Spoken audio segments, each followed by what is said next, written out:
GMS 선교사 열전. 100여국에서 2600여 명의 GMS 선교사는 세계의 선교의 선두주자로 달려가고 있습니다. GMS 선교사 열전은 지금도 선교적 사명을 따라 사역을 감당하고 있는 자랑스러운 우리 GMS 선교사들의 드라마와 같은 삶과 사역을 찾아갑니다. 심치영 선교사님 여러분께 소개합니다. 정신대학과 신학대학원 또 그리고 플로어 신학교에서 박사학위까지 아주 선교학에 대해서 온몸 다해서 공부하고 또 발표도 하고 또 그동안 현장에서 사역도 잘하셨지만 또 우리 본부 사역으로 세계 우리 많은 우리 종자들에게 선한 영향력을 끼쳤던 우리 심치영 선교사님 여러분께 소개합니다. 오늘 이 저녁에 귀한 말씀 통해서 삶 속에 역사하신 하나님의 그 은혜를 체험하고 또 함께 나눴던 그 모든 것들 우리에게도 큰 은혜가 될 수 있기를 소망합니다. 우리 심치영 선교사님 여러분 박수로 환영합니다. 네, 반갑습니다. 베트남에서 사역하고 있는 심치영 선교사입니다. 제가 말 실수를 하거나 버벅거릴까 봐 PPT를 좀 만들었습니다. PPT 순서에 의해서 또 제가 지냈던 일, 받았던 은혜, 또 사역의 내용들 이렇게 진행하도록 해보겠습니다. 어느새 2022년 10월 31일 저녁입니다. 10월의 마지막 밤입니다. 종교개혁 기념일 505주년 기념일에 이렇게 GMS 선교사 열전을 통해서 여러분들께 인사드릴 수 있어서 영광으로 생각합니다.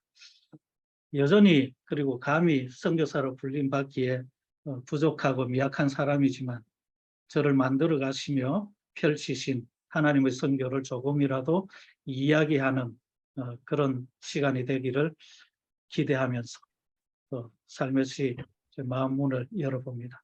감사한 것은 이렇게 섬겨주시는 매주 열전을 위해서 또 꼬박꼬박 출석하시고 분위기를 잡아주시고 격려해 주시는 우리 유연 선교사님들이 또 이렇게 좋은 분위기, 편안한 분위기 만들어 주셔서 첫 이야기를 시작해 볼까 합니다. 우선 제 소개를 좀 하려고 합니다. 저는 83학번에 신대원 83회 졸업입니다.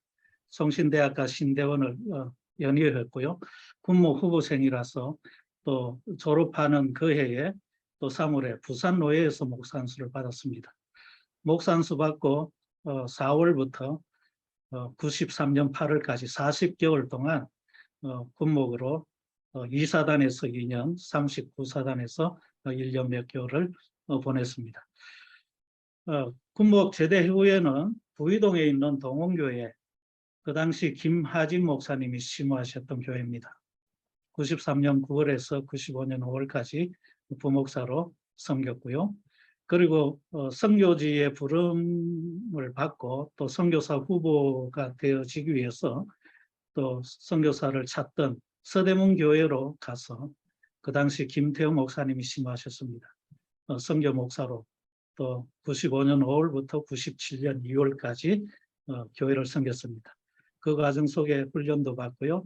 97년 2월 23일에 베트남 선교사로 파송을 받게 됐습니다. 2010년 11년 때에 저희가 이제 지역 선교부로 개편되어지고 또 새로운 지역 필드 구조를 만들 때에 지역 대표를 역임을 했었고요.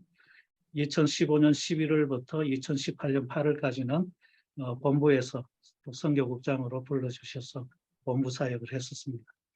다시 필드 돌아와서 우리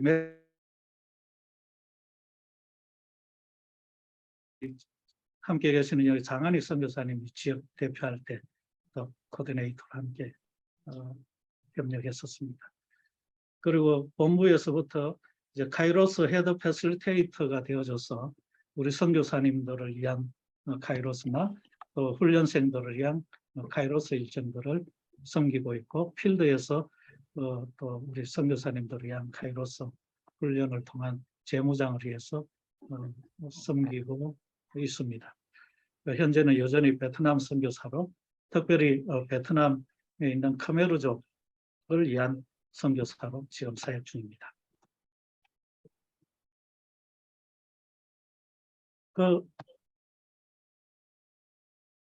제가 이렇게 처음 나올 때 우리 가족의 사진들하고 또 이렇게 간간히 뭐 한 텀, 두 텀 지나가면서 있었던 가족의 사진들을 한번 모아봤습니다. 첫 번째 이 사진은 파송받을 때 찍었던 사진이었습니다. 97년 2월 23일 아들 둘, 4살, 2살 아들 둘 데리고 베트남에 갈 때 직전에 찍었던 사진입니다. 첫 안식년하고 아마 한 2004년도쯤 될 때에 한국에서 찍었던 사진인 것 같습니다.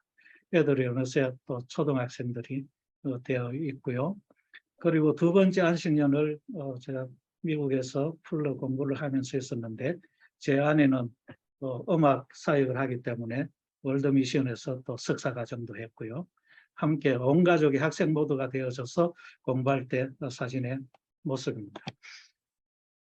우리 애들이 이제 다 커서 이제 유치원 때부터 있다가 한국의 대학 가기 위해서 이제 떠나기 시작했습니다. 2013년 2월, 2014년 2월. 2살 터울인데 대학은 1년 차이로 두 아들이 한국으로 가기 전에 함께 찍었던 사진이고요. 그리고 본부 사역을 했었고 다시 돌아와서 제 아내가 음악 사역을 하면서 그 이전에는 그레이스 뮤직 센터라 해서 음악 학원을 했었는데 다녀와서는 뮤직인 피아노 여러 음악 선생님들이 함께 협업해서 운영하는 학원에 이 뮤직인 사역의 공간에서 찍은 사진입니다.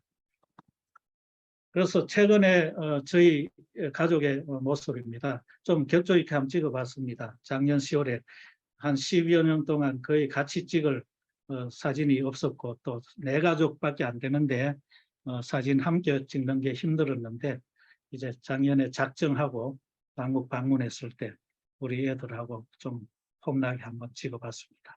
이 사진 찍은 게 지금도 굉장히 뿌듯해서 이렇게 함께 올려봤습니다. 제 신앙 배경을 조금 이야기하라고 하셨습니다. 저희 아버님은 심기식 목사님이셨고 한 2년 전에 소천하셨습니다. 저희 어머님은 박부종 사는데 아직 88살 살아 계시고 제가 이제 거듭난 것은 저희 부친이 저보다 신학교는 10년 선배세요. 73에 졸업을 하셨습니다. 그런데 신학교 졸업하시는 그해 12월부터 이제 졸업하시고 개척하시기 위하여 준비하시기 위하여 40일 금식 기도를 하셨는데 그 마지막 한 30몇 일 차에 기도원에 올라가셔서 하실 때 저희 어머님 손에 끌려가지고 제가 중학교 2학년 겨울 방학이니까 3학년 되기 전 그 나이에 그냥 아들 된 도리로 어머니 손에 끌려 기도원에 올라갔다가 금식 기도하시는 아버지의 모습, 앙상한 뼈만 남은 올라가실 때 모습하고 전혀 다른 그 모습에 제가 충격을 받고 며칠간 기도원에서 말씀 듣고 기도하는 데에 불을 받았습니다. 주로 울산, 부산 이쪽 지역에 잘 가는 건 양산의 감윤산 기도원인데 감윤산 기도원에서 제가 은혜를 체험하고요. 거듭남의 체험과 또 회개의 눈물도 흘리고 이때부터 제 신앙 고백으로 신앙을 하기 시작을 했던 것 같습니다.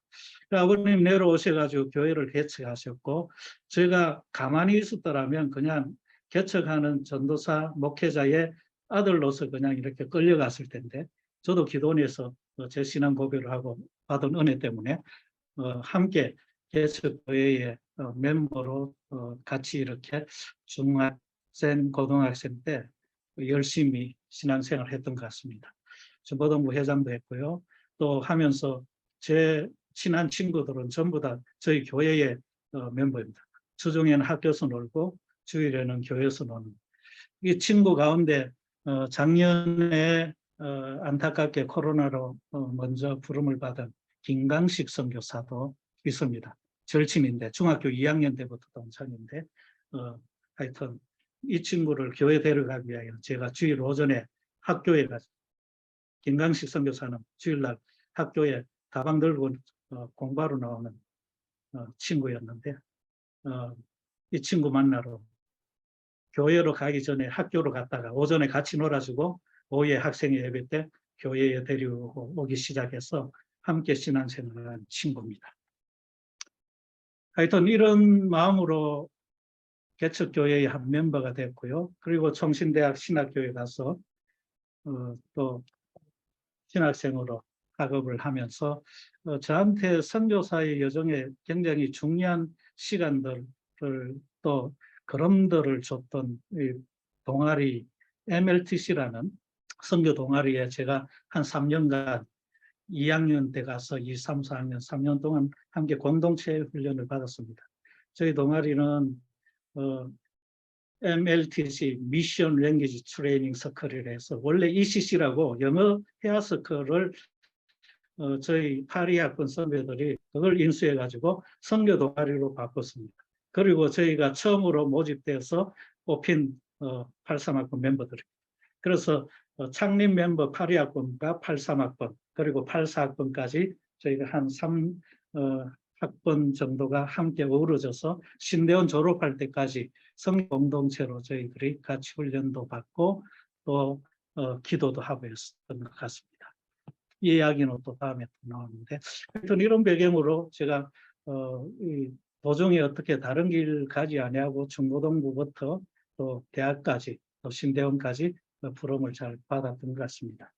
그러면서 목회자로도 훈련을 받기에 제가 다시 지나간 현적들을 생각해 보니까 저에게 영향을 주신 목사님들이 계셨습니다.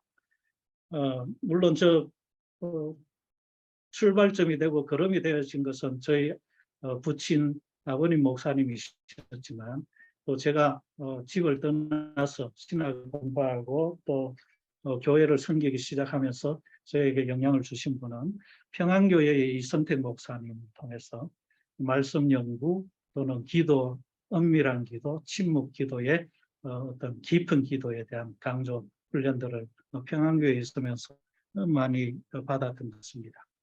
그리고 신대원 때의 울산 대형교회에 교육전도사로 있고 군목으로 가기 전까지 섬기면서 이 조성국 목사님이신데요. 이 어르신은 모든 깊이 있는 성경 공부 교육을 연세에 있으심에도 불구하고 있으시면 다 가서 배우고 오시고 또 가르치시고 교육의 열정을 가지신 분이십니다. 이때의 베델 성경이나 크로스웨이 성경이나 이런 성경 공부들을 접할 수 있었고 또 참석하면서 제 신앙을 쌓을 수 있었습니다. 그리고 섬시하신 분이라 한 사람, 한 교인의 한 영혼을 굉장히 귀하게 여기시고 존중하시는 그런 이제 목회자의 마음을 조 목사님 통해서 배울 수 있었습니다.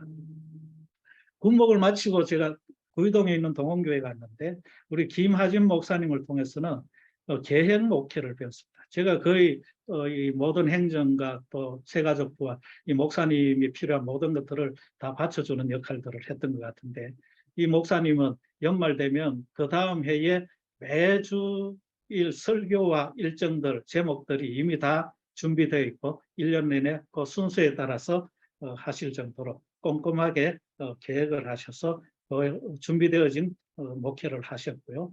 그리고 이제 제가 도전을 받은 것은 인도 선교에 한창 열심히셔서 인도 선교회도 만드시고 직접 오가고 하시고 또 교회의 지원 플러스 교회가 지원하지 못하는 것까지도 목사님이 직접 수고하시면서 이렇게 소식지도 만들고 그러십니다.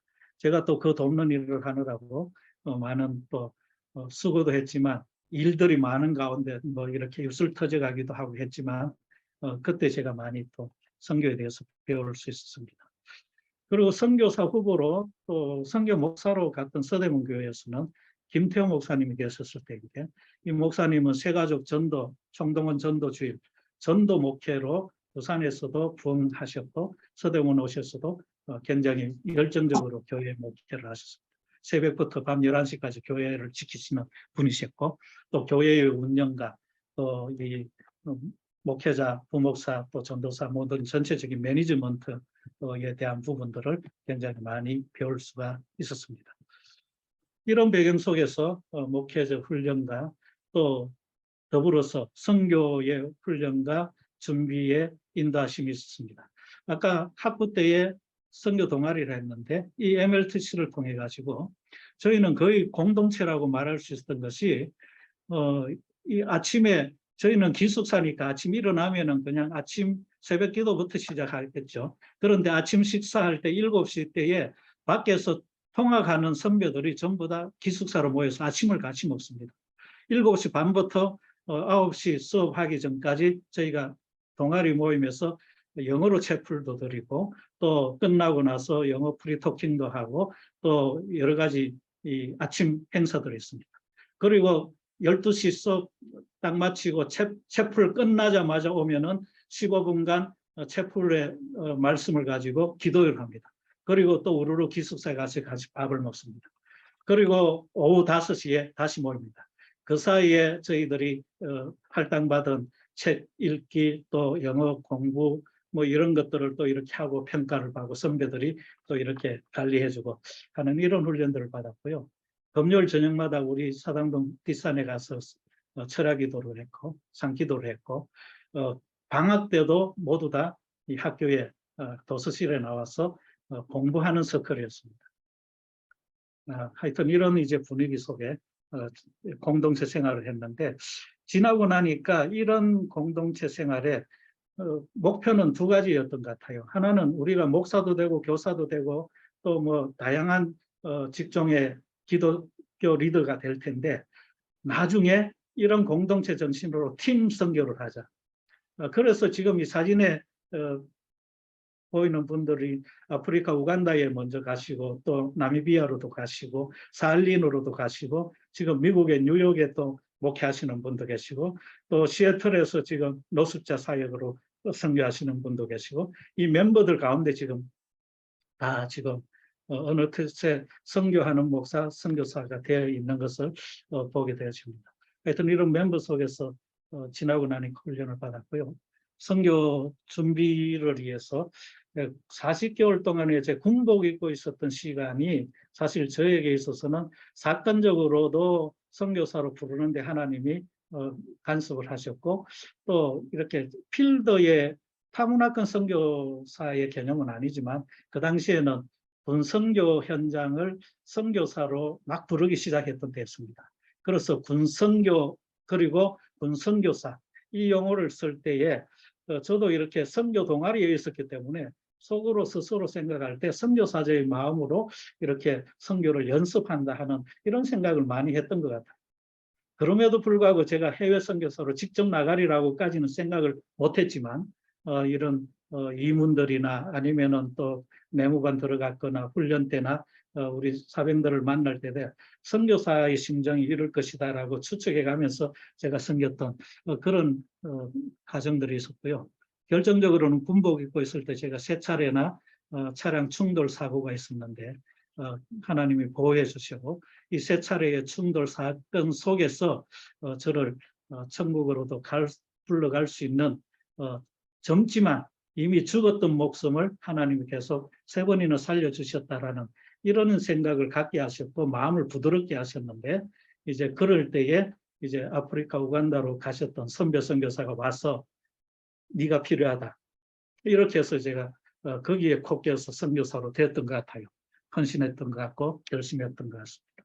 어쨌거나 이런 과정들이 있었고 이제 훈련을 받았고요. 결국 서대문교회 미전도 정독 베트남 khmer족 선교사로 부름을 받게 되었습니다. 그런데 저 콜링은 우간다에서 했고 제가 훈련 받을 때도 우간다로 가는 선교사 후보생이라고 훈련을 받았습니다. MTI 28기로 훈련 받았는데 그런데 진작 간 것은 우간다가 아니고 베트남으로 갔습니다.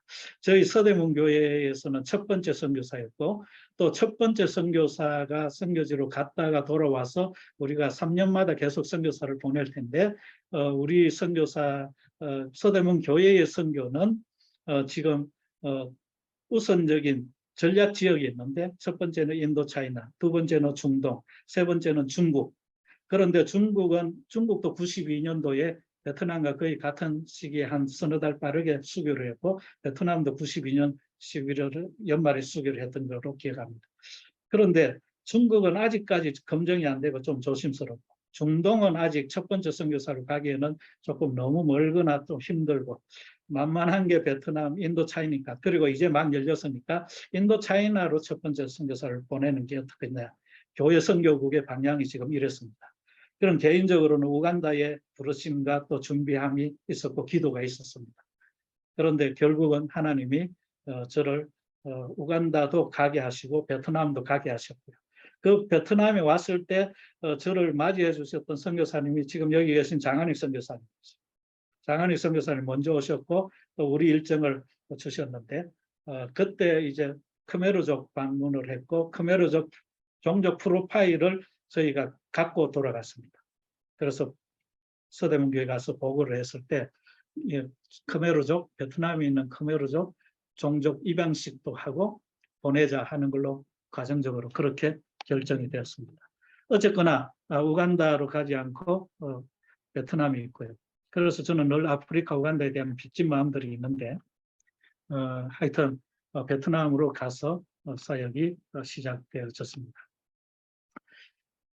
현지 베트남에 가서 지금까지 해오고 있는 사역의 큰 줄기 덩어리를 이렇게 따져보니까 세 가지로 이렇게 정리할 수 있을 것 같습니다. 하나는 현지 교단 협력 파트너십 선교의 개념이 있고 또 다른 하나는 베트남 크메르족 사역이 미전도 종족 입양식을 하고 미전도 종족 입양식에 파송받는 선교사로 우리가 나왔습니다. 90년대 후반부는 제 파송장에는 그렇게 나옵니다. 나라 베트남, 종족 베트남 크메르족. 한동안 한 2, 3년 동안은 GMS에서 저 비슷한 시기에 나온 선교사님들 가운데 미전도 종족 입양 개념이 있는 데는 아예 그렇게 파송장에 기입되어 있는 파송장을 줬습니다. 저는 그 파송장을 받고 나왔는데 어쨌든지 타켓이 있고 목표가 있으니까 힘들든지 어렵든지 빠르든지 느리든지 계속 메콤델타를 갈 수밖에 없었고 크메르족을 위해서 부담을 갖고 기도할 수밖에 없었는데 지금까지 오게 됐습니다. 그리고 안에는 음악으로 준비되어졌고 음악 사역을 첫 텀부터 지금까지도 계속 하고 있습니다. 그런데 이 현지 교회 협력을 제가 첫 텀 지나면서 사역적인 틀을 이렇게 명확하게 조금 정리를 해봤고 이 목표에 대해서는 지금도 자꾸를 바꾸지 않고 늘 해마다 연말 때마다 이렇게 다시 한번 숙고하고 또 평가하는 비전이 이렇습니다. 현지 공인교단인 베트남 복음성의 총회 리더십과 동반자적 협력 관계를 맺어 베트남 교회를 통한 베트남 복음화 운동에 극대화를 가한다. 베트남 남부총회가 공인된 게 2001년입니다. 신학교가 다시 열린 게 2003년입니다. 그러니까 적어도 첫 텀이 지난 두 번째 텀 2004년도부터는 제가 이 비전, 이 목표로 함께 협력할 파트너십을 현지 교단과 신학교로 이렇게 잡고 또 협력하는 개념을 갖고 있습니다.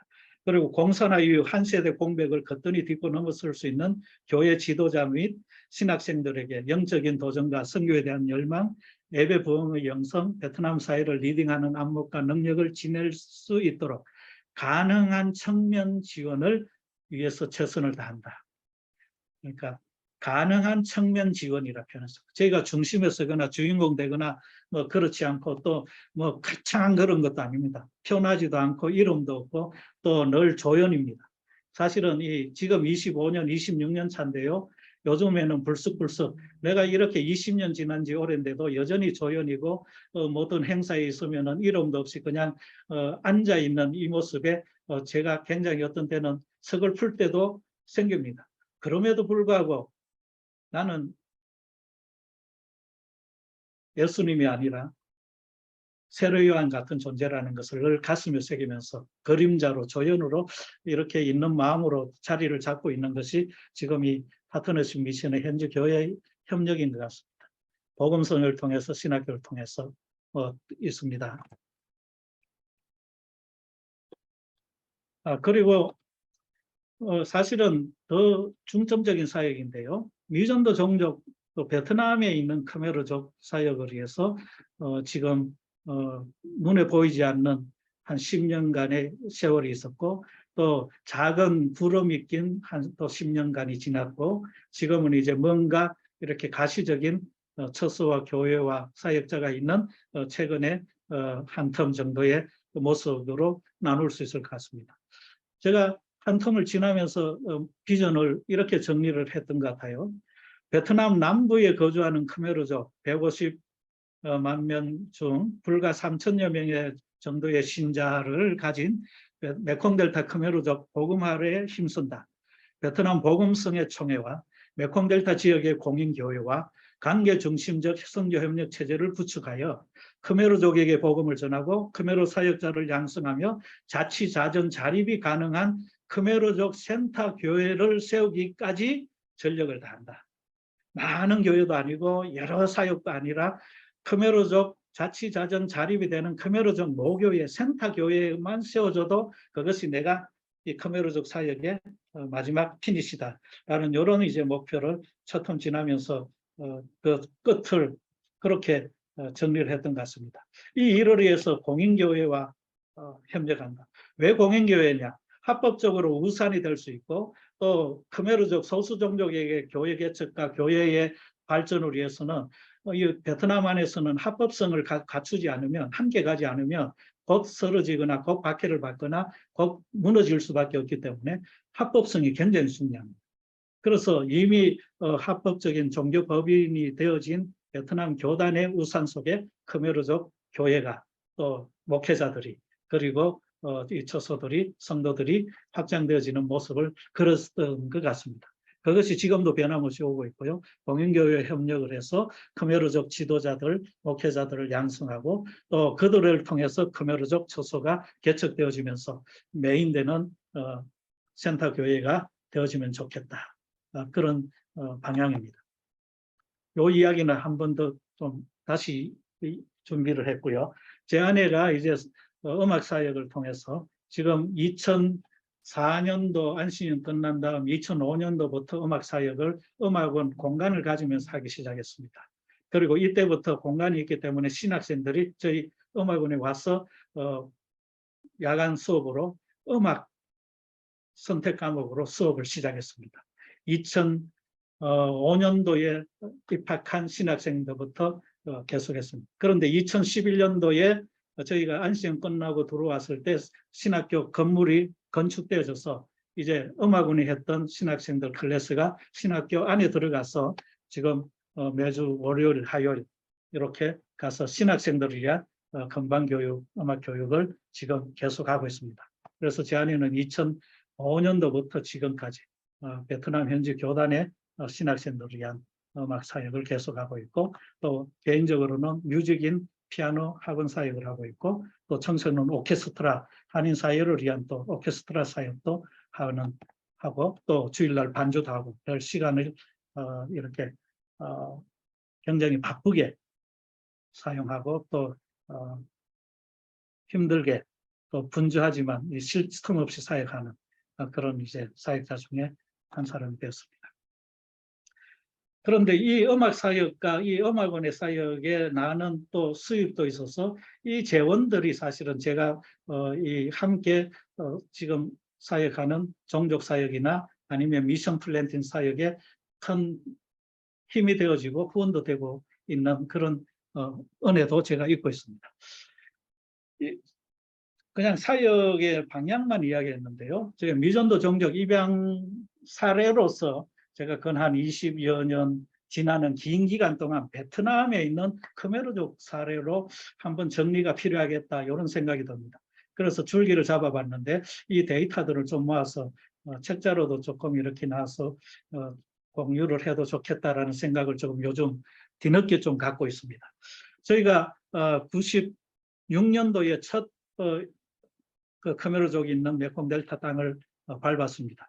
이때 장한익 선교사님이 함께 동행해 주셨고 안내해 주실 때 그리고 저희들이 직접 갔던 때가 교회 하나가 75년 이전에 있었는데 공산화되기 있었는데 교회가 뺏겨서 가정집으로 사용되어지고 있고 거기에 목회자는 미국 가서 목회하고 계시고 열려진 베트남 교회에 khmer족들이 모여서 베트남 말로 예배드리는 열 몇 명의 신자들이 있는 그런 현장에서 저희가 첫 주일 예배를 드렸던 그런 감동 있는 만남들이 있었습니다. 그래서 그런 만남과 감동과 또 부담들을 가지고 저희가 가서 교회와 의논하고 기도했을 때 97년 2월에 미전도 종족 입양식을 하고 베트남 khmer족들을 위한 사역자로 선교사로 저희 가정이 파송을 받았습니다. 그런데 그렇게 왔어도 khmer족 사역자지만 베트남의 그 교회적 상황과 또 마음껏 할 수 없는 그런 제한된 상황뿐만 아니라 소수 종족에게 어프로치 될 때에 이중적으로 갖는 부담들 때문에 바로 종족과 함께하거나 바로 종족과 다이렉트하는 사역들을 할 수 없는 환경인 것들을 이렇게 깨달으면서 기도하면서 이때부터 간접적인 접촉과 장학금을 주면서 khmer족들을 향한 기도를 계속 싱어왔습니다. 96년도에 종족 프로파일을 가진 지 한 10년 지난 2005년 되니까 khmer족들만 모이는 처소가 시작되어졌고 그 khmer족들 모이는 처소에서 첫 번째 공인을 합법적인 인정을 받게 됐습니다. 그게 2006년도입니다. 어떻게 보면 10년이 지난 다음에 그 10년 동안에 제 이 사명을 가진 제 마음이 얼마나 힘들었겠습니까? 선교사, 노는 선교사 같고 아무런 열매 없는 선교사 같고 아무런 결실도 안 보이니까 과연 내가 베트남에 있어야 되는 선교사 맞는가 하는 그런 굉장한 스트레스 속에 지냈던 것 같은데 khmer족 첫 모임이 속장에서 생깁니다. 그것도 속장에 있는 열려진 베트남 교회의 우산 속에서 합법적인 이 허가를 받은 교회입니다. 그리고 감사한 것은 2009년도에 대학 1학년 때부터 khmer족 대학생이기 때문에 추천받아 장학금을 주었던 이 형제가 졸업하고 또 캄보디아의 직장으로 파견돼가 일도 하고 오고 사이공에서 직장하다가 저와 2007년도에 성경 공부하면서 헌신해서 신학교 가겠습니다. 2007년도 헌신했습니다. 그런데 2009년도에 신학교 들어갔습니다. 첫 번째 khmer족 신학생이 되었습니다. 유탐빈 신학생. 이 친구가 2013년 11월에 졸업하고 첫 번째 전도사가 되어져서 지역에 가서 이제 khmer족 전도사니까 가서 세례 공부하고 가정에서 khmer족들과 예배드려서 khmer 처소를 또 개척해 냅니다. 그리고 이 친구의 2년 후에 모기생 가운데 또 2명의 khmer족 신학생이 더 들어옵니다. 그리고 이들과 함께 이들이 2015년도 졸업하면서 2013년 이후 khmer족 목회자가 베트남 복음성회 안에 3명의 합법적인 공인된 목회자가 생겼고 이들과 더불어 khmer족 모임들을 위한 매주 화요일마다 저희가 또 기도회도 하고 정보도 나누고 전략을 이렇게 나누기도 하는 그런 khmer 사역 벨트를 지금 만들어서 형성을 하고 사역 중에 있습니다. 그걸 이렇게 계단으로 따지니까 개인적으로 와서 기도하고 또 눈물을 뿌리던 시기.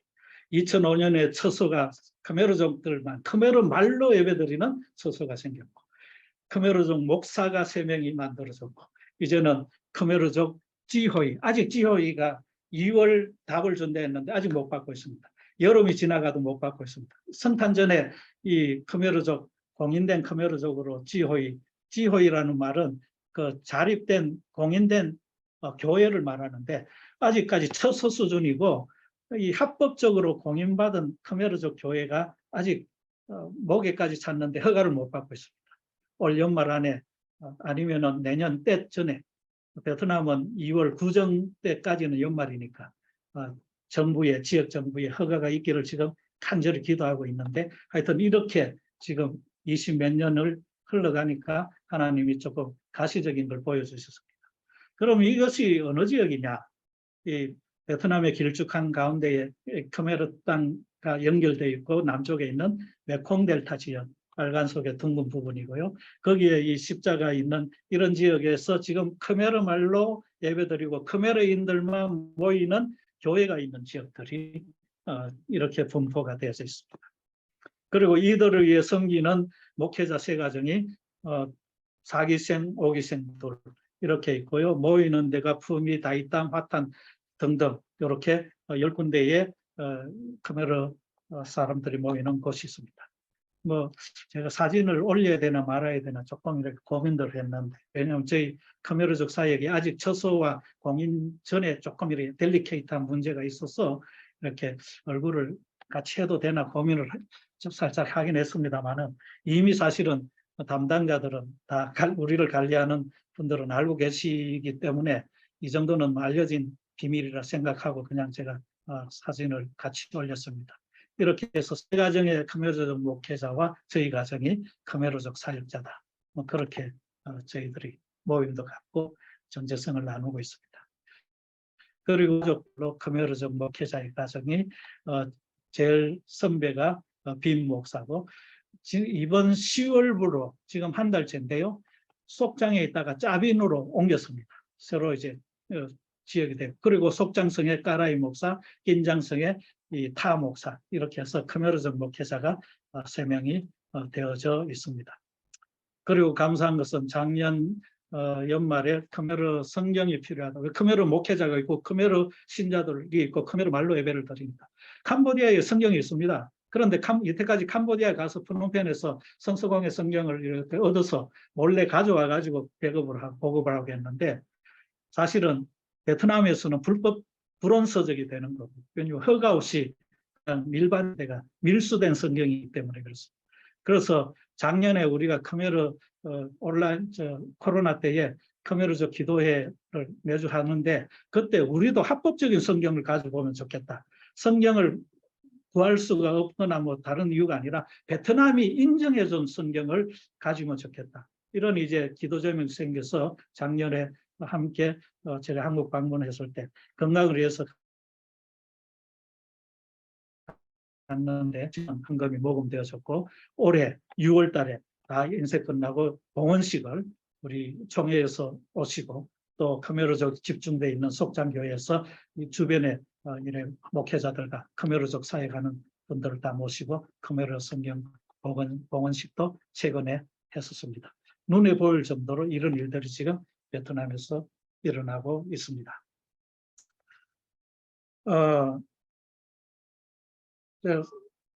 혹시 사역 중에 감정이나 감동적인 게 있느냐, 뭐 그런 이제 항목이 있어서 제가 가만히 생각해 보니까, 오른쪽에는 사실은 이 카메라적 처소들이 많다 그랬잖아요. 그 가운데 처소마다 보면 전부 다 간정에 끓이고 사역에 감동의 어떤 스토리들이 있는 데입니다.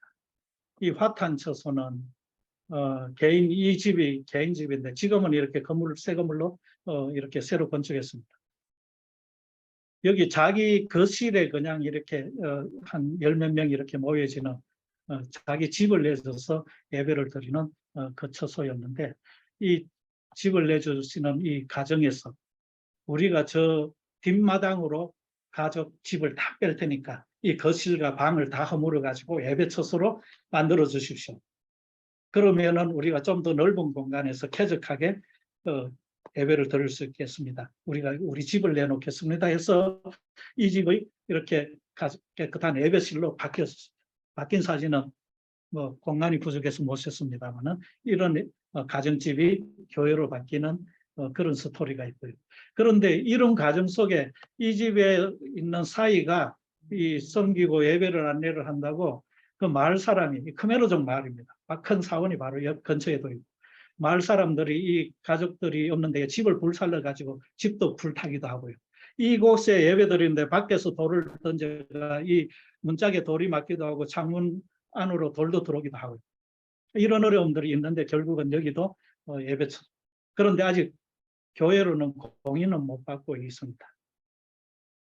그리고 여기 능만처소인데 여기가 롱푸에 있는 첫 번째 공인되었다라는 곳입니다. 여기도 나무로 진 자기 집을 오픈해 가지고 예배를 드리기 시작했고, 그 예배 모임을 공인을 받았습니다. 그런데 한 10년쯤 지난 다음에 2005년도부터 모이기 시작했잖아요. 2015년도에 이 집 주인이자 예배 모임의 평신도 사역자였던 이분이 우리 이 집 가운데 있는데 딱 이 땅 절반을 딱 갈라가지고 우리 이 절반을 새로운 예배처소로 지을 수 있는 땅을 바치겠습니다. 그리고 우리 집은 이 집을 뜯어서 이 나머지 절반의 우리 삶 공간으로 옮기겠습니다. 교회를 지어 주십시오. 교회 지었으면 좋겠습니다. 하면서 기도하기 시작했어요. 그래서 이분들도 시골의 가난한 크메르족들이지만 기도했고 헌금을 하기 시작했고, 그리고 저희도 이렇게 같이 기도하면서 여기에 새로운 건물이 지어졌습니다. 그리고 이 세 번째 럼티척소 여기는요, 우리 빈 전도사가 처음으로 전도사가 되어져 가지고 현장에 가서 처음 세례 공부를 시키면서 예배를 드리면서 예배 모임의 인원이 생겼습니다. 바로 옆에 있는 카페에 있는데 베트남식 카페집에서 예배를 모임을 시작하는데 3월 달에 세례 공부를 시작해가 모이기 시작해서 딱 8월 되니까 경찰들이 알고 와서 합법적인 모임 아니고 허가 없는 모임이라고 흩어버렸습니다. 그리고 이미 세워져 있는 공인된 합법적인 교회로 가라 하고 10몇 킬로를 가서 예배 드리려 하면서 못 모이게 했습니다. 그리고 협박도 하고 조사도 받고 어려움 당했습니다. 그런데 한 2년 반 지난 다음에 그들이 다시 용기를 내서 다시 바로 이 새로운 집 옆에 카페에서 모이기 시작을 했고, 또 예배 모이면서 옆에 요 빈 공간이었는데 이렇게 하얀 건물로 벽돌을 올려가지고 예배처소로 만들어 버렸어요. 럼티처소입니다. 지금도 여전히 주일날 예배드리는 거. 이럴 때 여러 가지 이 모든 스토리들이 간증과 또 이 고난 속에, 핍박 속에, 또 마을 사람들의 따돌림과 고립시키는 그런 환경 속에서도 신앙을 지켜서 교회를 세워가는 교회들이 지금 메콩델타에 베트남 교회들도 그런 교회도 많지만 크메르 교회 가운데는 모든 새로운 교회들이 전부 다 핍박받고 있습니다. 여기 푸미교회의 이 사람은 사역자는 아닌데 예수 믿고 그 교회 다닌다고 마을 동네 청년들로부터 이렇게 돌에 맞고 매 맞아가지고 폭행당해가지고 지금 이렇게 상처 입었을 때 찍은 사진입니다. 이유가 없어요. 그냥 교회 다닌다는. 이런 스토리를 이야기하자면 더 많은데 4가지 정도만 제가 한번 올려봤고요.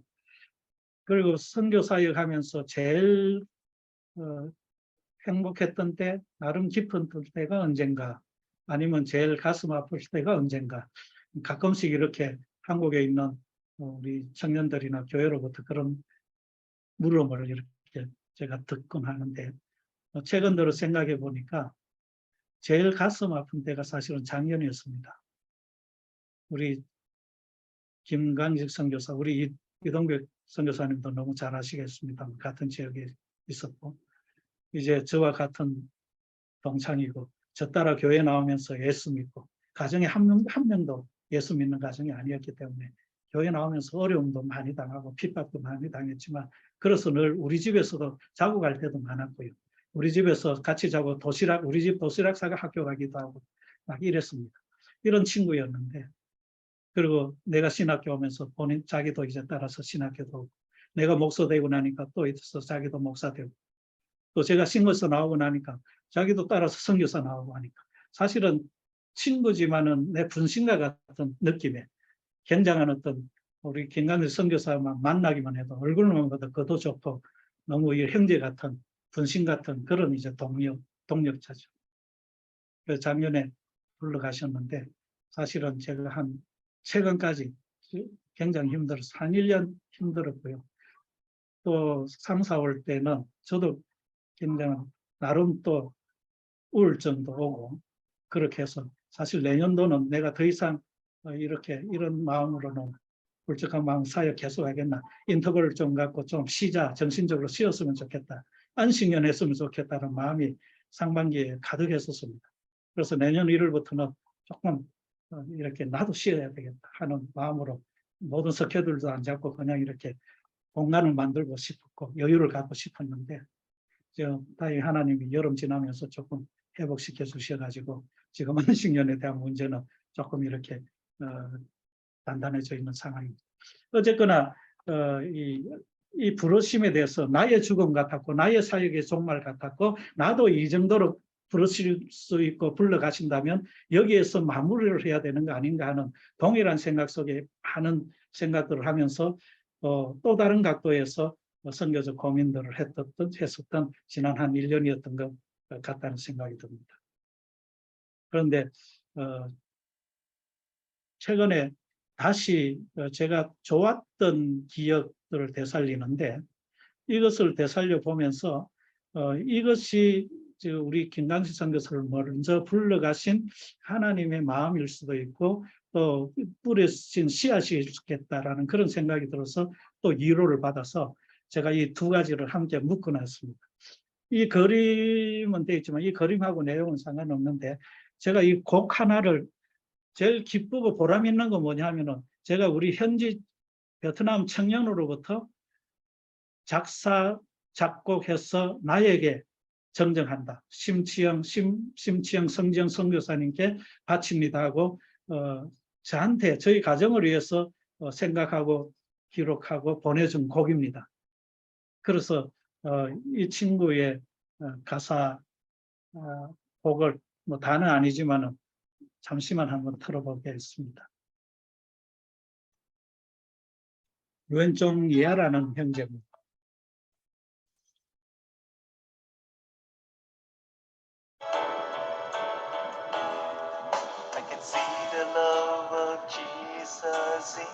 이 형제는 간질에 걸렸었어요. 제가 안식년 갈 때에 컴퓨터 샵을 속장에 열고 또 컴퓨터 기술자로서 컴퓨터 사업을 통해서 khmer족 학생들을 접촉하게 한 센터 겸 샵을 사이공에 있던 그 속장에 지방에 열었습니다. 잘생겼고 멋있고 똑똑한 친구였는데 그 1년 동안 제가 맡긴 일을 다 커버 못하고 간질 때문에 도중에 절망하고 집에서 나오지 않는 그런 상한 심령이 되어져서 교회도 나오지 않고 비관과 절망 가운데 시간을 보내고 있었습니다. 그런데 이 형제가 제가 안식년 끝나가지고 그 다음 돌아가 보니까 이런 그냥 모든 걸 포기한 인생으로 갇혀 사는 이 인생을 보고 제가 너무 가슴이 아파서 한 달간 우리 지부 선교사님들 기도 부탁도 하고 부활절 되기 전에 이제 기도로 준비하고 내려가서 전날 기도를 했습니다. 그런데 하나님이 그때 함께 있던 할머니 또 이모 가족들이 가슴이 뜨거워집니다.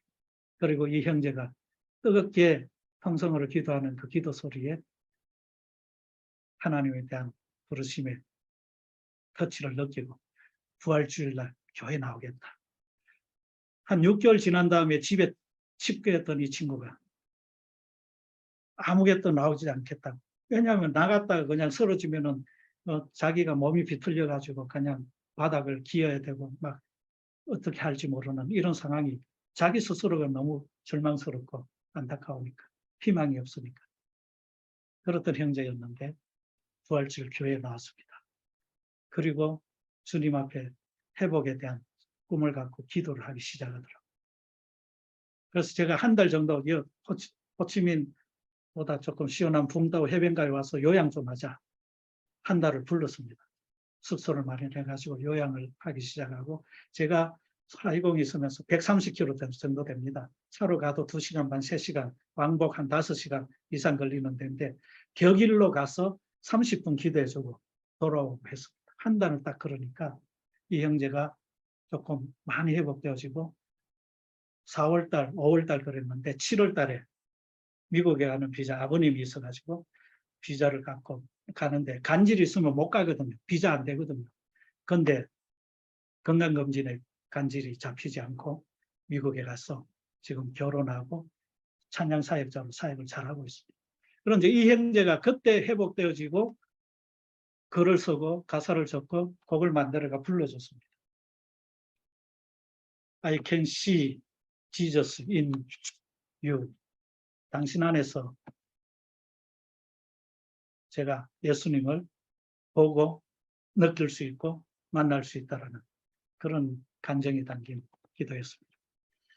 우리 이 형제가 준 그게 저한테는 굉장히 기쁨이고 힘들 때마다 주는 위로였는데, 우리 동역자 김강식 선교사의 부름 속에 제가 스스로 힘들어하고 또 좌절할 때, 우울증에 빠졌을 때, 제가 이 곡을 보면서 다시 우리 형제의 그 절망감, 좌절했던 바닥을 다시 보고 또 다시 일어나게 하신 주님을 보면서 제가 힘을 얻었습니다. 하여튼 그래서 가장 슬프고 가슴 아픈 일과 또 행복한 일, 이 두 가지를 겹쳐서 다시 이렇게 소개하게 되는 것 같습니다.